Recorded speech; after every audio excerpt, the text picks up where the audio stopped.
Hello friends, today we are going to read the story The Mice That Ate Iron. It is about the wise of lying and how it extended a quarrel between two friends. Let's start. Once there was a very rich merchant called Naduk who lived in a big city. A few years later, he suffered terrible losses in his business. He came under heavy debt. As there was no use staying in that city any longer, he decided to go on a long journey to try his luck in some other place. He sold off almost everything he had in order to pay off his debts. The only thing he was left with, which was of some value, was a big iron beam, weighing about 500 kilograms.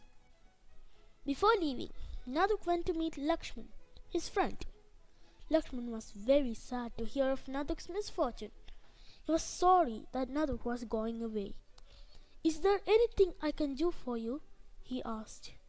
"Well," replied Naduk, "I have a very heavy iron beam which I would like to leave with you. Will you keep it for me till I return?" "Is that all?" said Lakshman.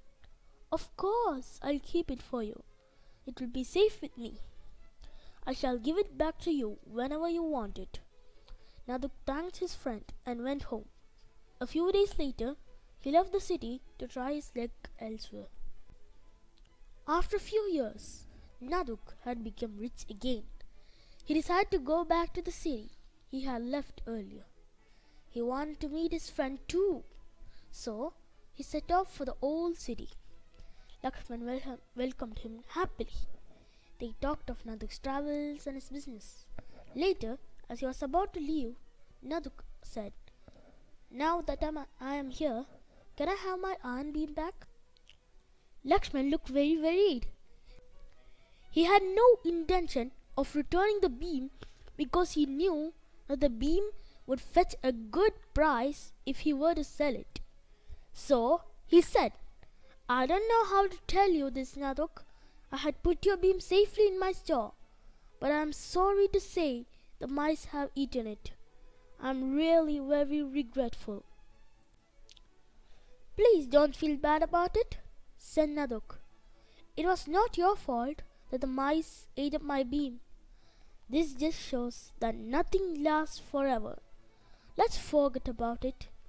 As he was going, he said, "By the way, Lakshman, I have brought a present for you. Will you ask your son Ramu to come home with you? I'll send it with him." Lakshman felt very guilty. Not only had he got away with his theft, but he was getting a present too.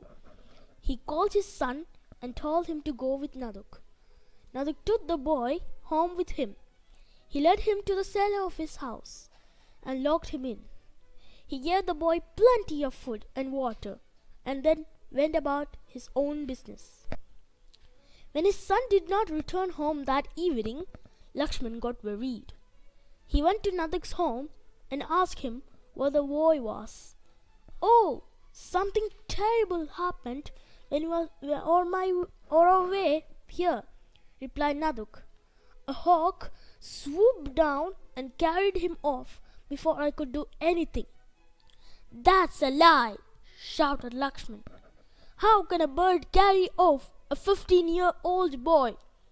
A quarrel started between Naduk and Lakshman. A big crowd gathered as the two men shouted at each other. Finally, they decided to go to court. Lakshman pleaded before the magistrate, "Your Honor, this man has stolen my son.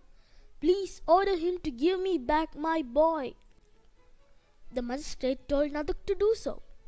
Naduk said, "Sir, how can I, when before my very eyes a hawk has carried off the boy?" "You're a liar," shouted the magistrate. "How can a bird fly off with a boy?" To this Naduk replied, "Sir, if mice can eat up an iron beam, then surely a hawk can carry off a boy." The magistrate ordered Lakshman to return the beam to Naduk, and he ordered Naduk to return Lakshman's son. Both did as they were ordered, and peace was restored. It was a great story, wasn't it? Please subscribe to our channel and like this video to hear more stories. Bye bye.